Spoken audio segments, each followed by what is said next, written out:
নিজ বাড়িতে চীনা বরকে নিয়ে হাঁটছেন সুরভি আক্তার। ভালোবাসার টানে মনের মানুষকে আপন করে পেতে নিজ ধর্ম ত্যাগ করে ইসলাম ধর্ম গ্রহণ করে সুরভি আক্তারকে বিয়ে করেছেন এই চীনা যুবক। কথায় আছে, প্রেম মানে না কোনো বাধা, মানে না জাতি, ধর্ম কিংবা সীমান্তের কাঁটাতার। তাই বাংলাদেশি তরুণী সুরভি আক্তারের প্রেমের টানে সুদূর চীন থেকে ছুটে এলো প্রেমিক যুবক ইয়ং সাওসাং। আমার হাজবেন্ডের নাম হলো ইয়ং সাওসাং। সে কোন সিটি থেকে এসেছে?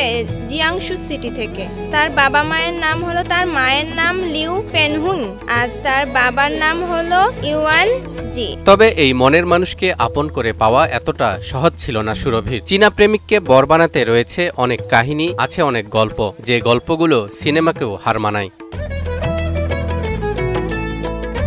মাত্র 1 বছরের ভার্চুয়াল প্রেমকে শুধু বাস্তবিক রূপ নয়, বরং শুভ পরিণয় তথা বিয়েতে রূপ দেওয়ার জন্যই চীন থেকে ছুটে এসেছেন এই যুবক। বিয়ে হয়েছে, আমি তাকে একজন হুজুরের কাছে নিয়ে যাই, আমার পরিচিত একজন হুজুরের কাছে। তার কাছে নিয়ে যেয়ে বলি যে হুজুর, আমি তাকে মুসলিম বানাতে চাই।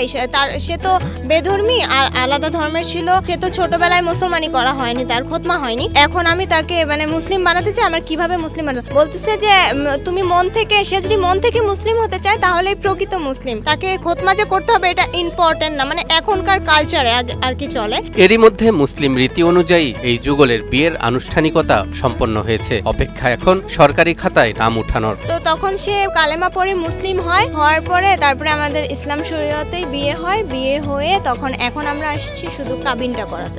এই দম্পতির পরিকল্পনা, পাসপোর্ট ভিসার কাজ সম্পন্ন হলেই উড়াল দিবেন চীনের উদ্দেশ্যে। আমাদের নেক্সট প্ল্যান হলো আমার পাসপোর্ট তৈরি করে আমি চীনে চলে যাব। জানা যায়, প্রেমিক যুবক ইয়ং সাওসাং পেশায় একজন সিভিল ইঞ্জিনিয়ার। তার বাড়ি চীনের জিয়াংশু প্রদেশে। অন্যদিকে প্রেমিকা সুরভি আক্তারের বাড়ি দিনাজপুরের বিরল উপজেলার রানীপুকুর ইউনিয়নের কাজীপাড়া শিমুলতলা গ্রামে। প্রায় 1 বছর আগে ভার্চুয়াল একটি অ্যাপসের মাধ্যমে তাদের দুজনের পরিচয় হয়।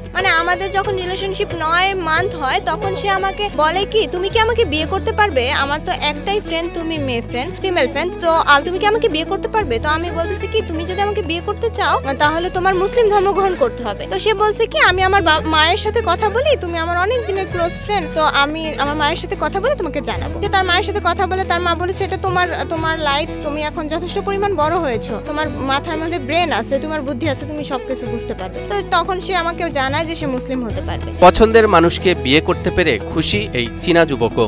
我的女朋友非常漂亮，人非常好，非常喜欢，然后她的家人也非常的热情好客。আমার পর্যায়ে আমি যতটুকু বুঝি, এখানে এসে খুব ভালো লাগতেছে, কারণ এই কথাগুলো এর আগেও একজনকে বলা হয়েছে। বলতেছে যে আমার এখানে এসে খুব ভালো লাগতেছে, আমার ফ্যামিলি অনেক যত্নশীল, তাকে যত্ন করে রেখেছে, তাকে সুন্দরভাবে পরিবেশন করতেছে, খাবার দিচ্ছে, তার বাংলাদেশি খাবার অনেক ভালো লাগতেছে, বাংলাদেশে এসে ভালো লাগতেছে। সে শুধুমাত্র আমাকেই বিশ্বাস করে আর আমাকে সে অনেক ভালোবাসে, আমার সাথেই সারা জীবন থাকতে চায়। হিরন আরও মিনারেল ওয়াটার মাত্র 50 পয়সায় প্রতি লিটার।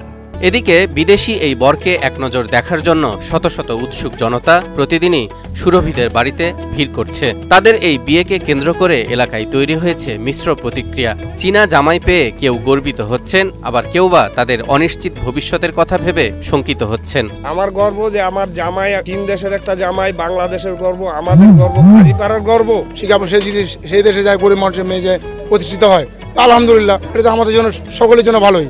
আসতেছে লোকজন দেখতেছে চীনের মানুষ কেমন। আমরা তো টিভিতে ছবিতে দেখছি, আজকে বাস্তবে মনে করেন আমাদের বাড়িতে দেখছি।